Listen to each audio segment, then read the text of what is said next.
નમસ્કાર, વંદે માતરમ, જય જય ગરવી ગુજરાત. સમગ્ર ગુજરાત જ્યારે અત્યારે ભાજપના 3 દાયકાના શાસનમાં ત્રાહિમામ થઈ ગયું હોય, બેન દીકરી ઉપર બળાત્કાર થતા હોય, આદિવાસીઓની જમીન લૂંટાતી હોય, ખેડૂતોના ખેતરો જે છે એના કહેવાય ને દિલ સમાન એના ઉપર અદાણીના અંબાણીના થાંભલા નખાતા હોય, પશુપાલકોના ગૌચરો લૂંટાતા હોય, દૂધના ભાવ ના મળતા હોય, યુવાનો બેરોજગાર હોય અને ડ્રગ અને દારૂનો ધંધો બેખોફ ચાલતો હોય, ત્યારે આવા ગુજરાતની અંદર જનતાનો આક્રોશ છે.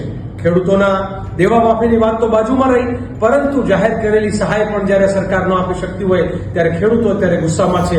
અને એ જ રીતે શિક્ષણ અને આરોગ્યના જે રીતે વેપાર થઈ રહ્યો છે, આ બધું જોતા સમગ્ર ગુજરાત લૂંટો અને લૂંટાવાદો એવી જ્યારે નીતિ ચાલતી હોય ત્યારે અને કાયદો અને વ્યવસ્થા ખોરંભે ચડી ગઈ હોય ત્યારે ગુજરાતના લોકોમાં જે જન આક્રોશ ભડક્યો છે એને વાચા આપવા માટે અને જનતાને અવાજ જે છે એ ગાંધીનગરના બહેરા આને ગુંગા તો ના કહી શકાય, બોલે ખૂબ પણ જોવે નહીં એવા આંધળા અને બહેરી આ સરકાર સુધી પહોંચાડવા માટે થઈને કોંગ્રેસ પક્ષ દ્વારા સૌને પ્લેટફોર્મ આપવા માંગે છે.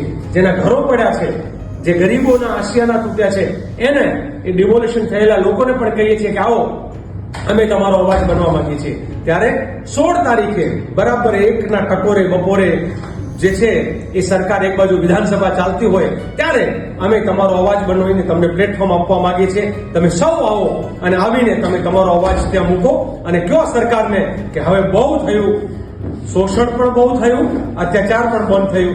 આની સામે લડવા માટે ગુજરાતના લોકો તૈયાર છે. આપ સૌનું સ્વાગત છે. આવો અને તમે તમારો અવાજ ત્યાં મૂકો.